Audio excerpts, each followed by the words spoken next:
dari beberapa sekolah yang masuk di sekolah penggerak ataupun masuk di kurikulum Merdeka Belajar itu sudah hampir selesai. Jadi otomatis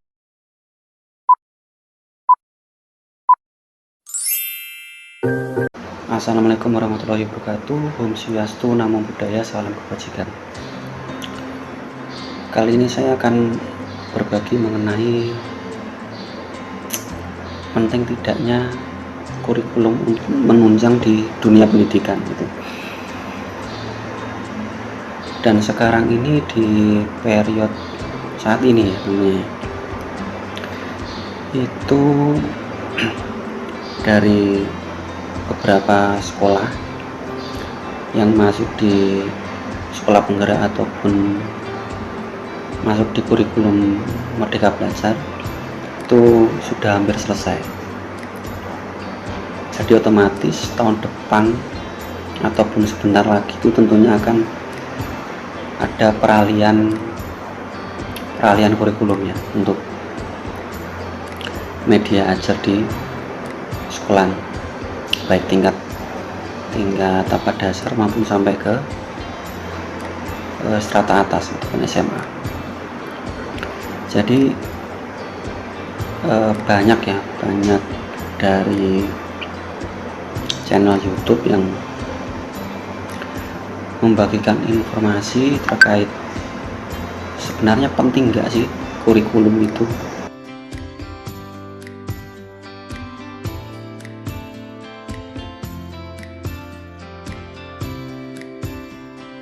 Sebenarnya penting nggak sih kurikulum itu untuk menunjang ataupun media ajar, baik itu untuk gurunya maupun muridnya. Memang selama saya menjadi atau berkecimpung di dunia pendidikan itu setiap metode itu mengalami perubahan ya. Kalau yang sebelumnya itu mungkin lebih aspeknya itu ke penunjang ke gurunya untuk media mengajarnya atau sistemnya, simulasinya. Nah, untuk yang sampai sekarang itu kan menunjang untuk yang dibutuhkan siswa itu apa gitu, sampai ke tahap itu gitu. Nah, kalau ada persepsi yang mengaitkan kurikulum itu penting atau tidak, dan nanti kedepannya akan diperuntukkan untuk ke siswanya itu nanti apakah nanti akan berlangsung berkaitan secara terus menerus. Mungkin sebelum saya membicarakan ke arah situ, ada baiknya bahwa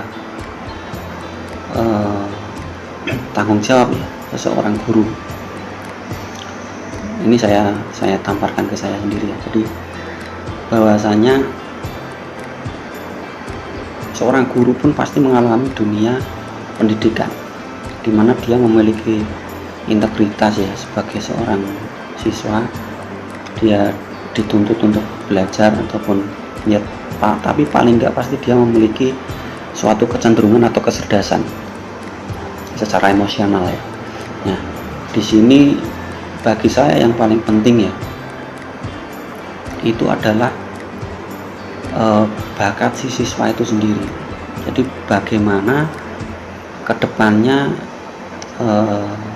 seorang siswa itu memiliki skill yang nantinya akan berguna untuk keberlangsungannya gitu. Baik itu nanti tumbuh dari SD, SMP, SMA, bahkan sampai kuliah ya kan, itu tetap bisa bertransformasi dan semakin berkembang gitu.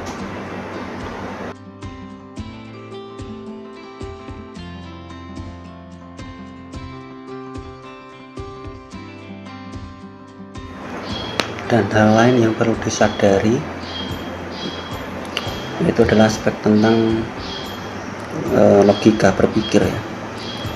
Jadi orang yang merasakan pendidikan ya, yang benar-benar konsentrasi di dalamnya pasti akan mendapatkan esensi itu gitu. Jadi mengontrol logika itu benar-benar perlu dedikasi tinggi, membaca literasi yang banyak, cuma logikanya benar-benar harus dipergunakan.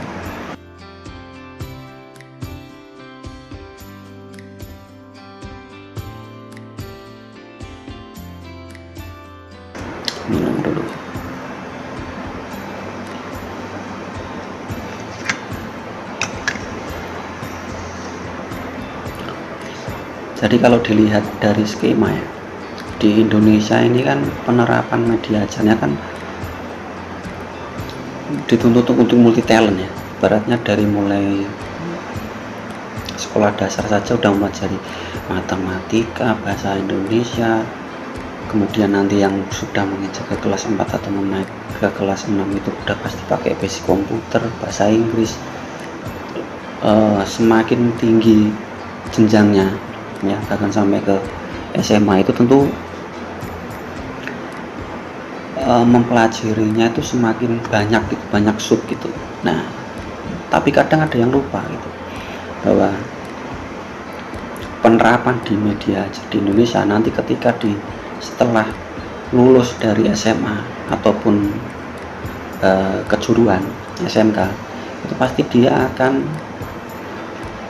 berkuliah ya, bagi yang masih ingin mempelajari lebih lanjut ya. Nah, namun di kuliah itu kan yang tadinya di SMA ataupun SMK mempelajari berbagai literasi mata pelajaran ya, itu dia mengambil salah satunya. Misalnya katakanlah dia basicnya ingin menjadi guru, jadi otomatis dia mengambil entah itu matematika kayak misalnya atau bahasa Indonesia, tapi kan yang jelas di dalam pengambilan itu dia fokus gitu ya, walaupun di sekarang ini ada S1 PAUD atau S1 PGSD ya, tapi rata-rata orang itu ketika menginjak ke kuliah, apabila dia berlanjut itu otomatis dia pasti mengambil salah satu konsentrasinya saja. Nah, itu kan jadi pertanyaan tuh. Terus kalau misalnya katakanlah kategori dia itu mengambil jurusan teknik mesin misalnya, jadi kan dia konsen ke mesin gitu ya, terus kan pasti ada yang menanyakan, terus kenapa dia mempelajari literasi misalnya bahasa Indonesia. Jadi kalau bahasa Indonesia umum ya, misalnya katakanlah biologi misalnya, terus kemudian geografi, sejarah, ada beberapa kaitan yang menjadi pertanyaan ya, kenapa dari awal itu tidak dituntut untuk mengejar ke skill si murid gitu. Itu kan sebenarnya yang menjadi dasar gitu, yang menjadi ujung tombak ketika orang mengaitkan bahwa kurikulum ini penting nggak sih dalam dunia pendidikan gitu. Mungkin itu salah satu unek-unek ya, ataupun yang sering mungkin dibayangkan tapi nggak ada sempat untuk di-share ya.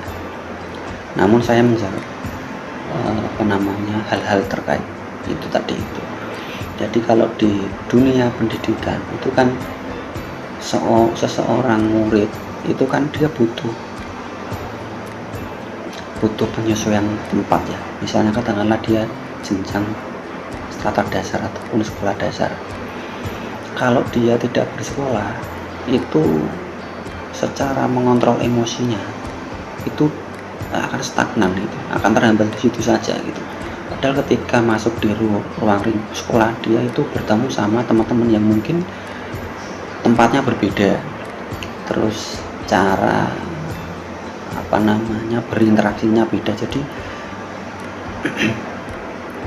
dampak dari bersekolah itu tentunya menunjang si anak ini untuk berkembang gitu, untuk mengontrol emosi, untuk bersikap menghormati itu seperti apa, terus kemudian cara penerapannya ketika dia asik misalnya katakanlah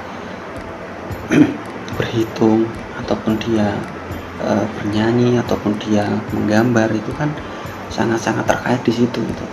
Jadi salah satu hal positif ketika di dunia pendidikan itu adalah interaksinya itu dia bisa terasah itu. Nah, ini sekali lagi tergantung sama dunia di pendidikannya, di sekolahnya, sama si anaknya itu.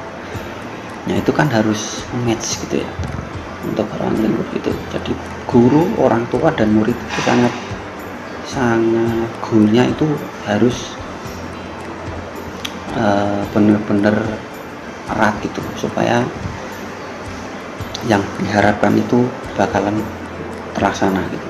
Nah, kembali lagi ketika menginjak ke perkuliahan itu kan beda dong interaksinya. Nah, di sini ruang yang saya mau informasikan gitu. Jadi di sela melakukan kurikulum ya, itu kan sebagai goalnya dari dinas pendidikan ya, ataupun penunjang dalam metode belajarnya. Jadi kurikulum itu kan memang ada metode gurunya, terus ada penjadwalan dari susunan pelaksanaan belajar mengajarnya, terus kemudian tingkat lebih lanjut untuk siswanya sendiri, terus kemudian nanti ada reviewnya juga. Jadi yang perlu diperbaiki itu seperti apa. Nah, kurikulum itu lebih ke arah sistematis gitu. Jadi yang kurang apa, nanti ada perbaikan apa, itu akan terbaca di situ, konsepnya seperti itu. Nah, saya kembali lagi